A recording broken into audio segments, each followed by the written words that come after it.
Yang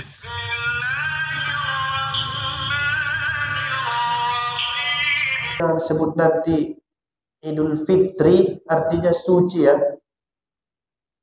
Saya baca itu baru satu ulama yang mengatakan Idul Fitri itu artinya kembali suci. Baru satu saya baca. Kalau kamu jauhi dosa-dosa besar, baru nukaffir ankum sayyiatikum, baru kami tutup, kami ampuni sayyiat, dosa-dosa. Kalau syirik tidak bisa diampuni. Kenapa itu hati orang munafik tidak bisa sejuk? Karena tidak paham hakikat itu. Medan itu bagus, saya bilang. Tidak tunduk-tunduk orang Medan sama manusia. Karena dia egalitarian, itu bahasanya. Kesetaraan kita ini. Beda dengan budaya lain. Terlalu hormat sehingga menimbulkan sifat sombong. Nah, makanya kalau saya di Medan ini. Jadi orang itu biasa aja sama Ustaz. Sehingga hati Ustaz itu terjaga. Bismillahirrahmanirrahim. Assalamualaikum warahmatullahi wabarakatuh.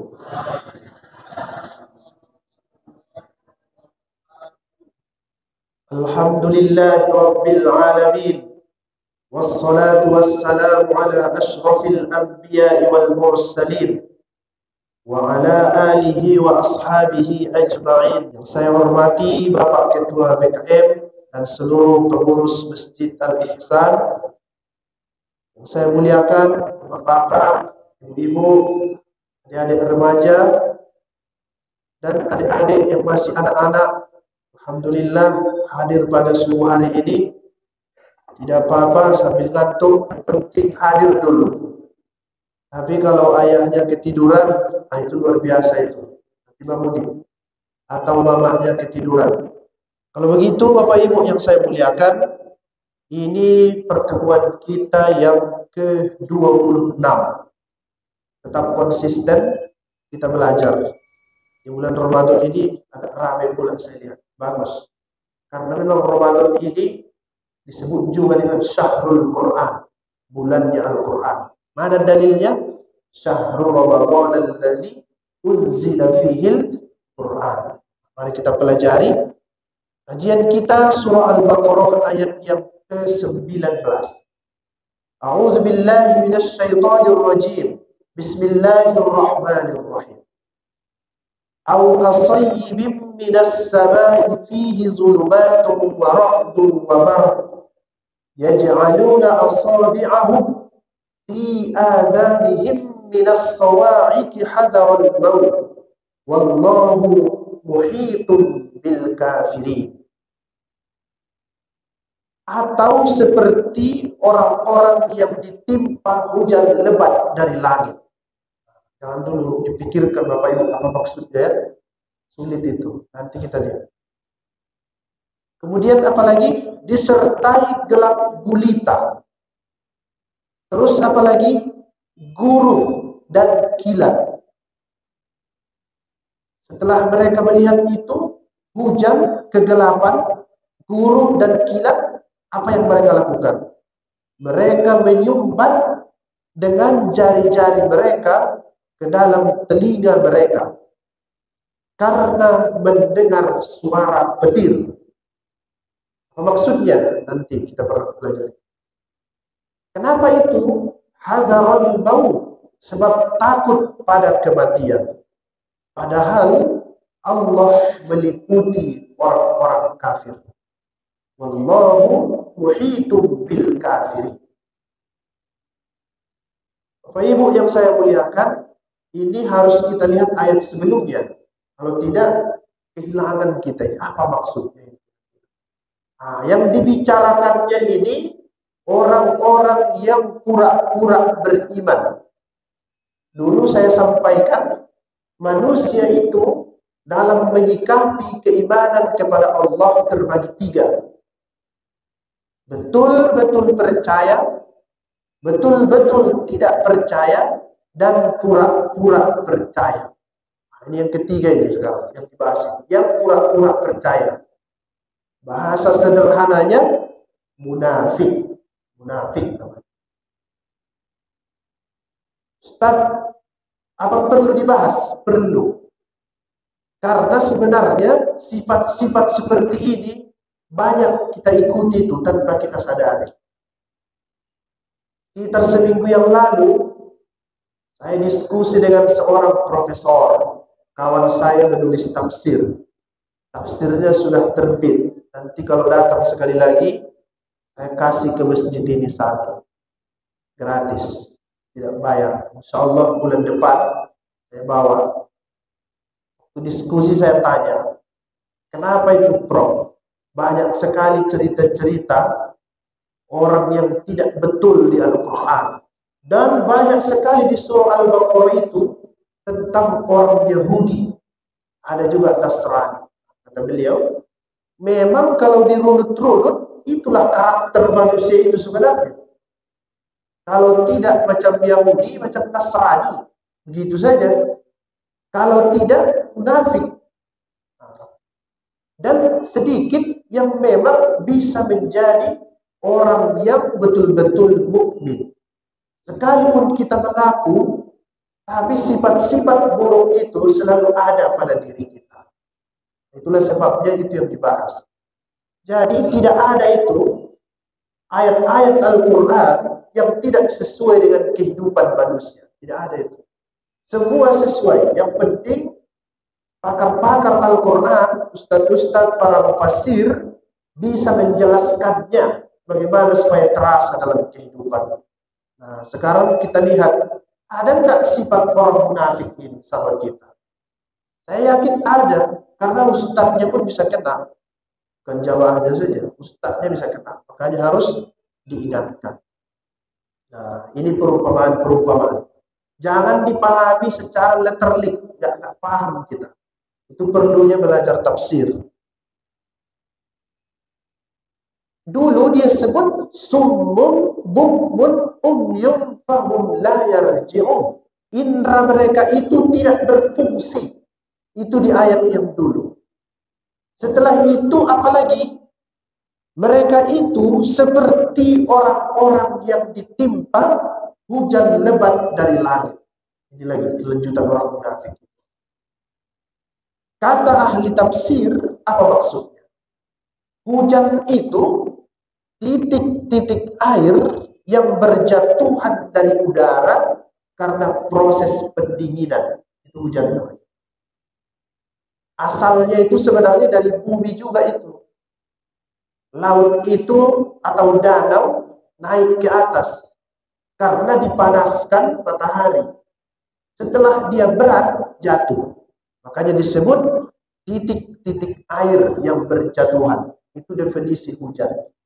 Tapi bukan itu yang dimaksud di sini. Bukan itu. Yang dia maksud, karena hujan itu mendatangkan kesejukan, itu adalah gambaran dari ayat-ayat Al-Quran yang menyejukkan batin manusia. Itu maksud. Ayat Al-Quran yang menyejukkan batin manusia disebutnya istilahnya soyib.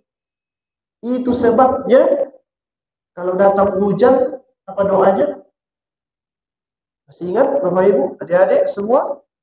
Allahumma soyiban nafi'ah. Itu dia kan? Ya Allah, buatlah hujan yang turun ini nafi'ah, bermanfaat. Soyib, sama dengan itu. Awka soyib. Apa itu Ustaz? Ayat-ayat Al-Quran yang menyejukkan itu. Ayat-ayat Al-Quran yang menjanjikan untuk kebahagiaan di masa depan untuk orang-orang yang beriman. Mana dia Ustaz? Oh, banyak sekali. Apalagi di bulan Ramadan. Banyak itu. Supaya orang bertakwa kan puasa. Setelah bertakwa apa kata Al-Quran? Innal muttaqina fi jannati wa uyun.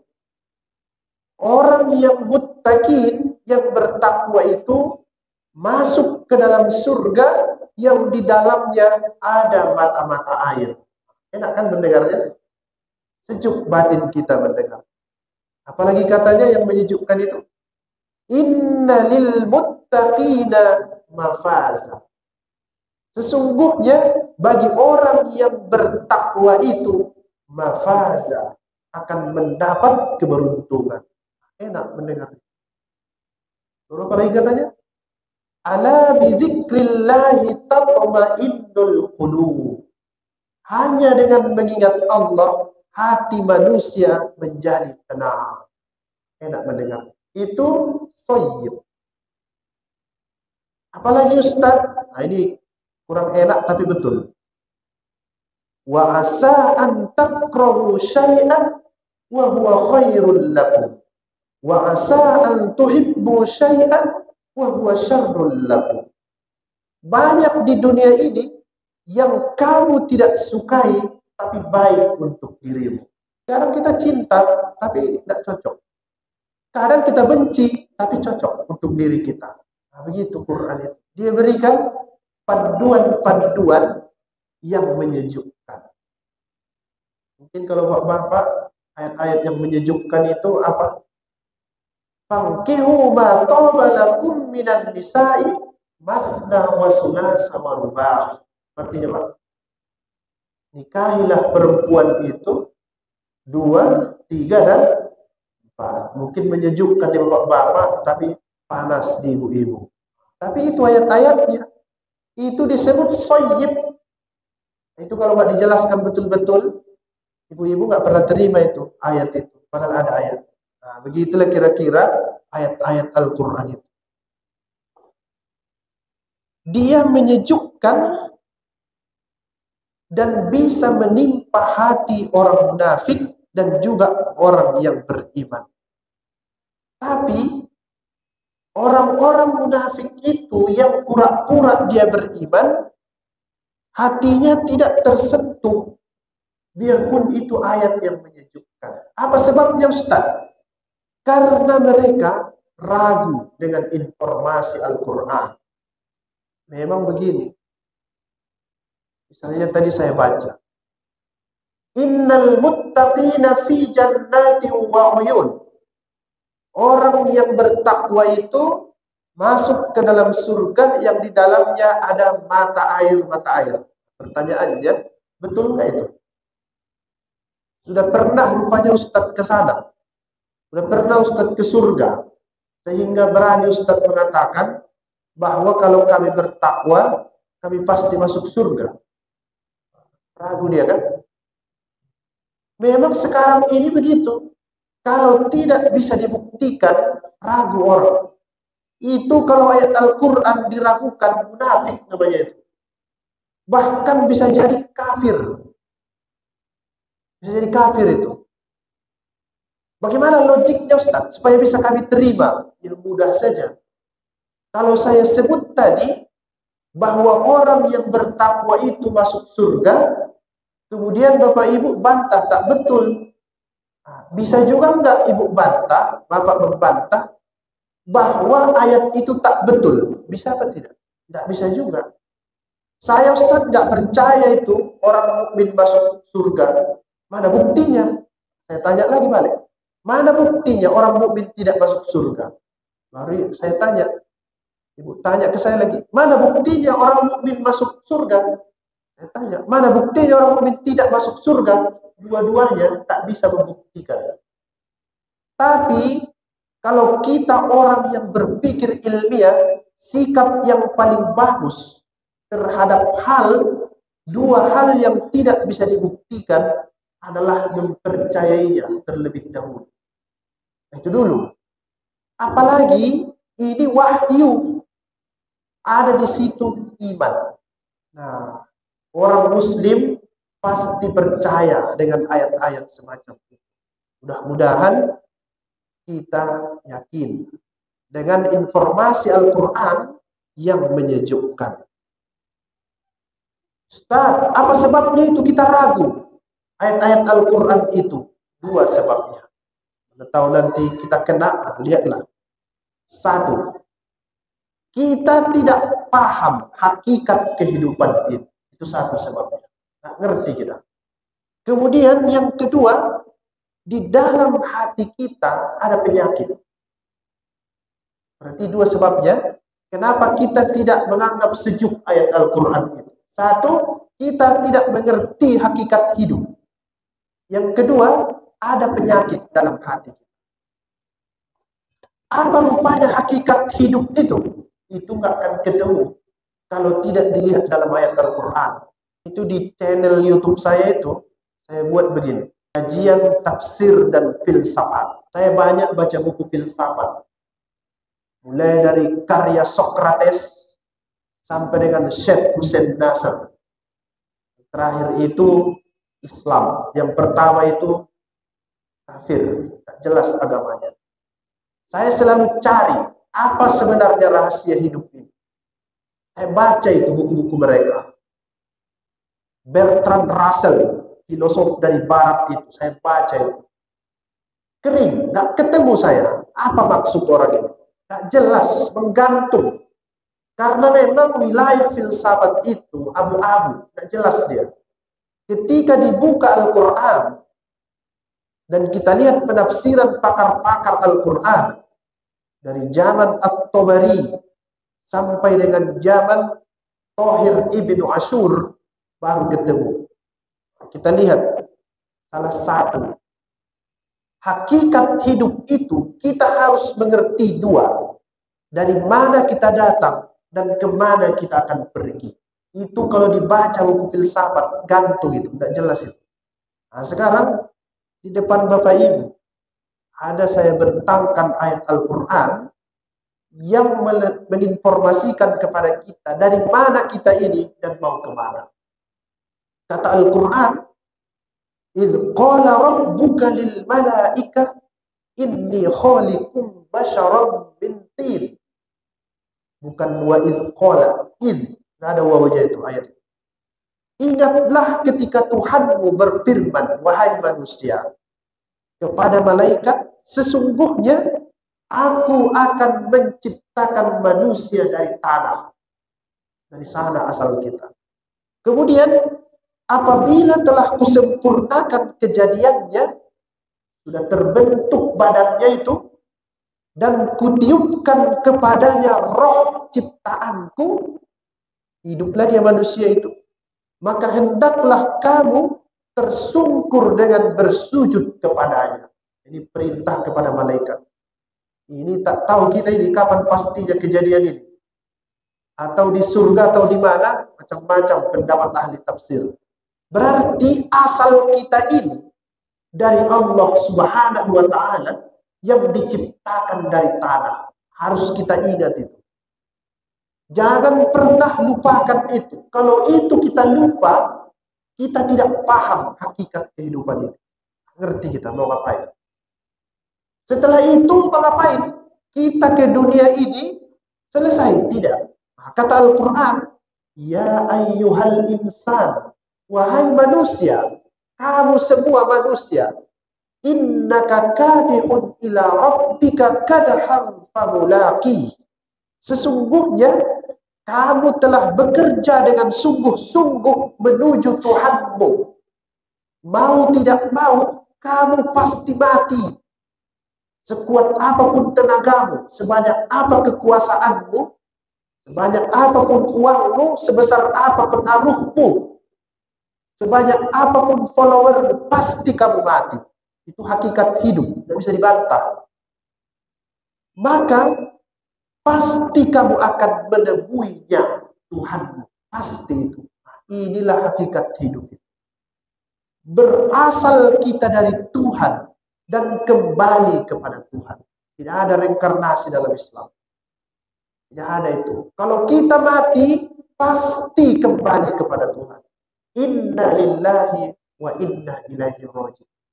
Nah, kalau kita ngerti ini Pak, dan kita tanamkan dalam hati kita, kita tidak masuk dalam golongan orang yang munafik. Dan orang yang mengerti dari mana dia datang dan kemana dia akan pergi, dia akan hati-hati dalam hidup. Begitu itu.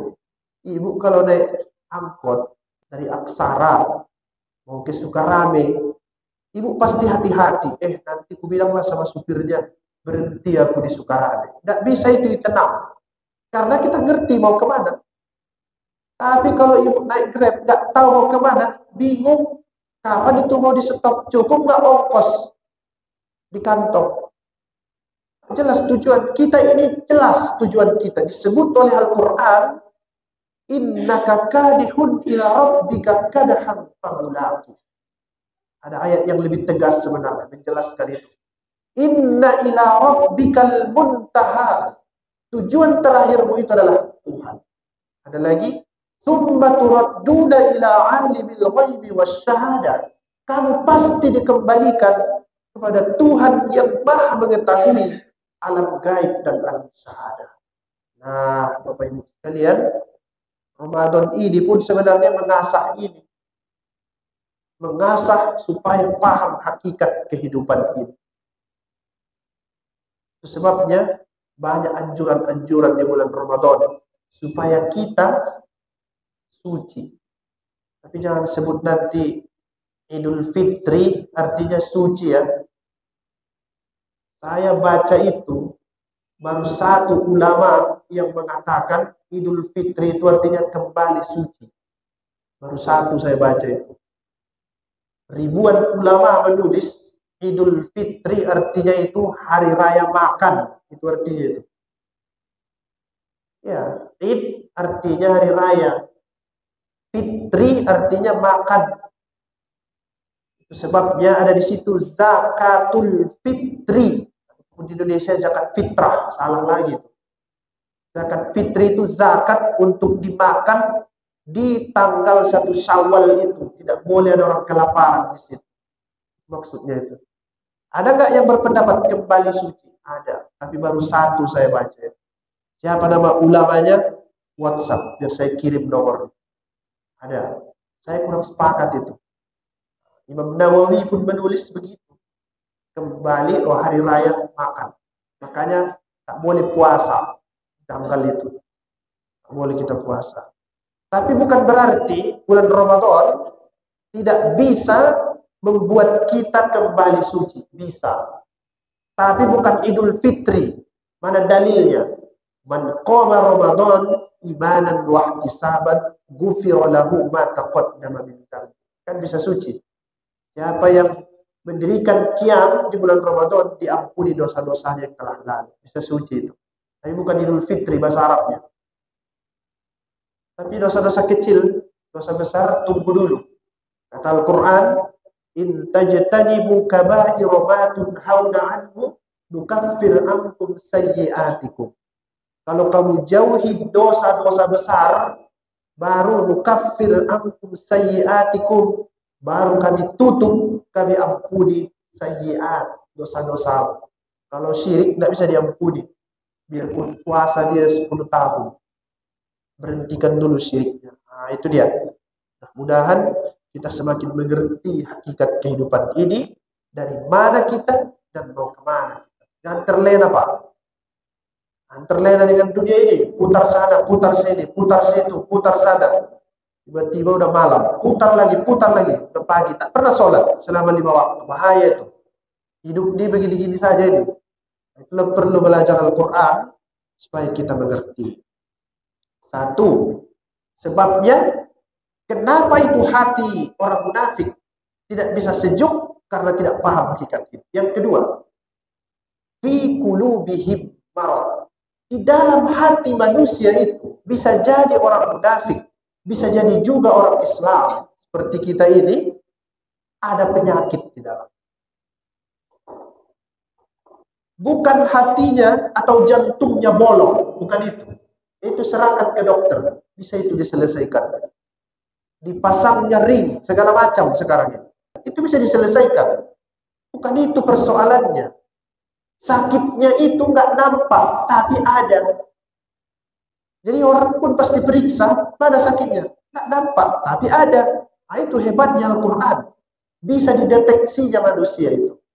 Kalau ngajar tafsir di kampus, saya bilang, ditelanjangi Al-Quran manusia itu. Memang begitu faktanya.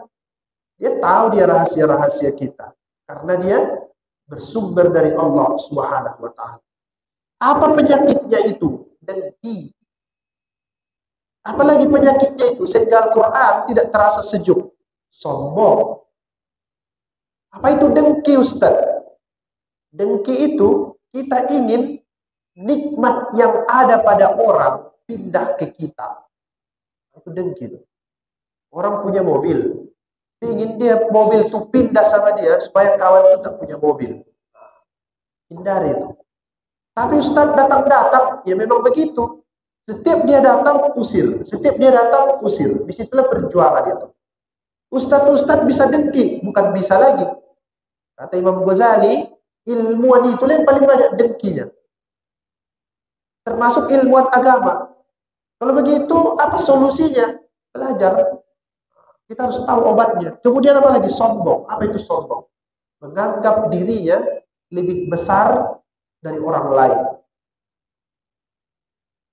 Kecil semua orang ini katanya. Itu sombong. Jangan ambil Pak, itu sifat Tuhan. Al-Kibriya, Al-Mutakabbir. Saya pernah ditanya orang. Kenapa itu? Kalau di Medan, orang susah puji-puji ini segala macam. Misalnya ada ustadz-ustadz ini dipuji-puji segala macam. Saya bilang, Medan itu bagus, saya bilang. Tidak tunduk-tunduk orang Medan sama manusia. Karena dia egalitarian, itu bahasanya. Kesetaraan kita ini. Beda dengan budaya lain. Terlalu hormat sehingga menimbulkan sifat sombong. Nah, makanya kalau saya di Medan ini. Jadi orang itu biasa aja sama ustadz. Sehingga hati ustadz itu terjaga. Jangan disuci-sucikan, jangan disakralkan. Bahaya itu. Kata Al-Quran, "Fala tuzakku anfusakum." Jangan kau anggap suci dirimu. Jangan pernah anggap suci dirimu. Lebih bagus kita anggap kita ini jorok, kotor, segala macam. Lebih bagus itu. Kalau Bapak Ibu pusing setiap hari mikirkan kejahatan Bapak Ibu, itu udah bagus itu. Bagus sekali itu. Tapi kalau setiap hari kita anggap diri kita hebat, itu calon penghuni neraka itu. Lebih bagus untuk mikirin kekurangan kita. Kata Nabi, tuba liman syaghalahu aibuhu an uyubin nas. Beruntung manusia itu ketika dia disibukkan oleh aibnya sehingga dia lupa mikirkan aib orang lain. Pikirkan aja aib kita masing-masing. Tapi jangan kira Pak, jangan kira Bu, ini bisa stabil, nggak ada. Setiap detik masuk. Karena itu sifat iblis. Digiringnya kita. Itu dia yang buat Al-Quran itu nggak terasa sejuk. Kemudian apa lagi? Pura-pura beriman. Macam inilah. Ria. Ria itu ingin amalnya dilihat orang. Sum'ah ingin amalnya didengar orang. Lainnya. Apalagi bulan Ramadan, sholat tarawih. Apa komentar orang? Dulu gak pernah sholat, sekarang rajin. Udah datang aja. Apa itu? Hanya orang gila yang ingin lepas dari lidah orang lain. Jadi kalau masih waras dan ibu dicakapi, itu udah betul. Orang gila pun dicakapi, cuma dia nggak tahu lagi, makanya dibiarin aja kan. Semangat, sholat tarawih, jangan takut-takut. Apalagi pagi ini datang mengaji. Nah, begitulah. Jadi Bapak Ibu sekalian, hindarilah itu supaya hati kita itu tidak seperti hati orang munafik. Ketika mendengar ayat Al-Quran, timbul rasa optimis. Itu Syekh Sudaisi itu kadang kalau baca Al-Quran, dia nangis itu. Kenapa? Ayat-ayatnya itu menyentuh. Lain dengan tadarus kita kan di masjid ya. Kata Al-Quran, walahum azabun alim. Bagi mereka itu siksa yang pedih. Baru dibilang kawannya, Allah, irfa' ya Syekh. Katanya, gimana itu? Angkat, katanya. Padahal itu lagi ngancam itu ayat itu. Pokoknya kalau ayat itu ngancam, nangis rame-rame. Paling tidak, nangis sendirilah tengah malam. Kalau baca ayat itu. Itu tandanya hati kita itu bisa sejuk. Nah, Bapak Ibu sekalian, itulah dia maksud soyib. Nah, gitu dia. Harus sejuk. Kemudian, cuma soyib Ustaz yang datang itu tidak. Ada lagi yang datang. Disertai gelap gulita, zulumat. Guru dan kilat. Guru dan kilat.